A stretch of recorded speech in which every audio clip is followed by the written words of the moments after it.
Olá, pensa só no seguinte: liderar um projeto de reconstrução gigantesco, contra tudo e contra todos, transformando o desespero de um povo em uma determinação que ninguém consegue abalar. Hoje, a gente vai mergulhar na história de Neemias, que é muito mais que um relato antigo. É, na verdade, um verdadeiro manual de liderança, resiliência e estratégia. Vamos começar. E é aqui que tudo começa, com essa frase forte. Essa é a resposta que Neemias dá para o rei Artaxerxes. E ela é muito mais que só uma descrição de ruínas.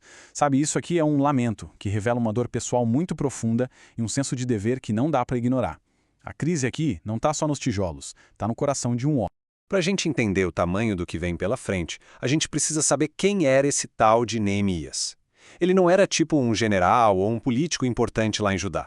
Ele era o copeiro do rei da Pérsia.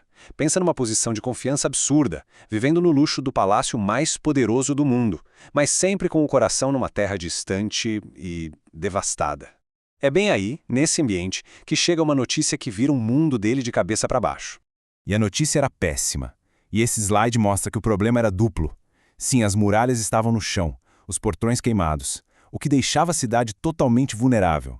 Mas a humilhação social, o povo passando por dificuldade, sendo desprezado pelos vizinhos, isso talvez doesse ainda mais. A identidade de uma nação inteira estava em frangalhos.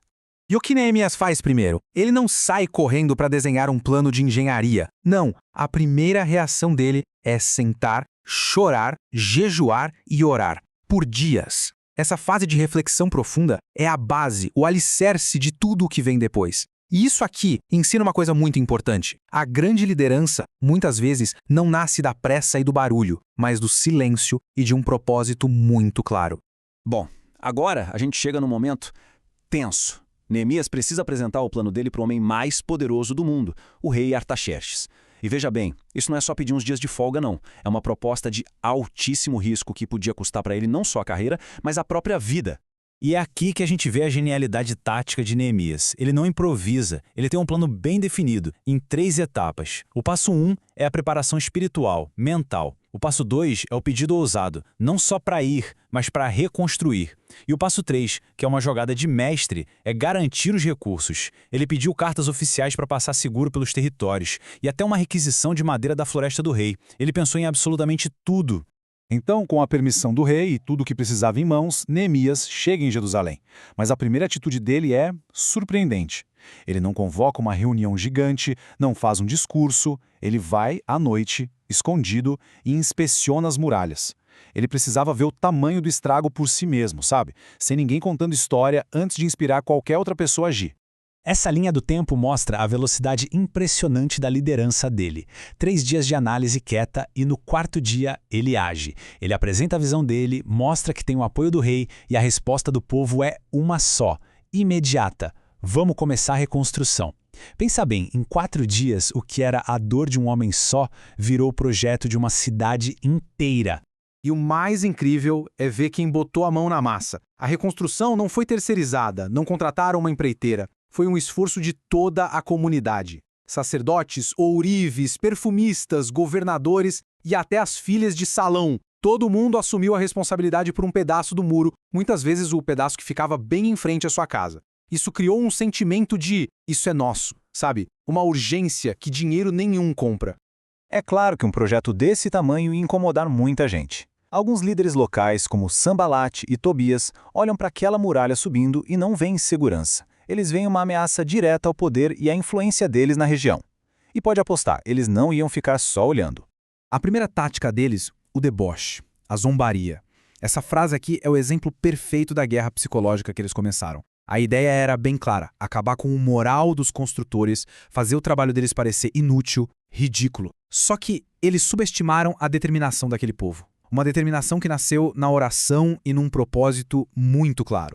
E a resposta de Neemias para as ameaças é simplesmente genial. Ele não para a obra, ele a fortalece. A estratégia dele era impressionante. Metade dos homens trabalhava, enquanto a outra metade ficava de guarda. E os próprios construtores carregavam uma ferramenta numa mão e uma arma na outra. Eles viraram ao mesmo tempo uma força de trabalho e um exército.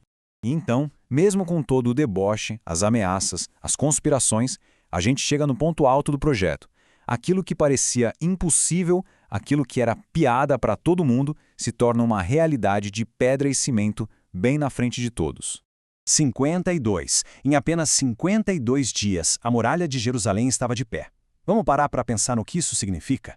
Com ferramentas da época e sob ameaça constante de ataque, é uma prova incrível do poder que uma visão clara, um povo unido e um trabalho incansável podem ter. E o resultado final é, no mínimo, irônico. O sucesso do projeto não só trouxe segurança para a cidade, como também acabou calando os inimigos. Aqueles mesmos que zombavam agora foram forçados a admitir que uma obra tão rápida e bem-sucedida só podia ter acontecido com uma ajuda divina. Foi a prova final de que eles estavam no caminho certo. Mas olha, a história não acaba quando o muro fica pronto. Longe disso.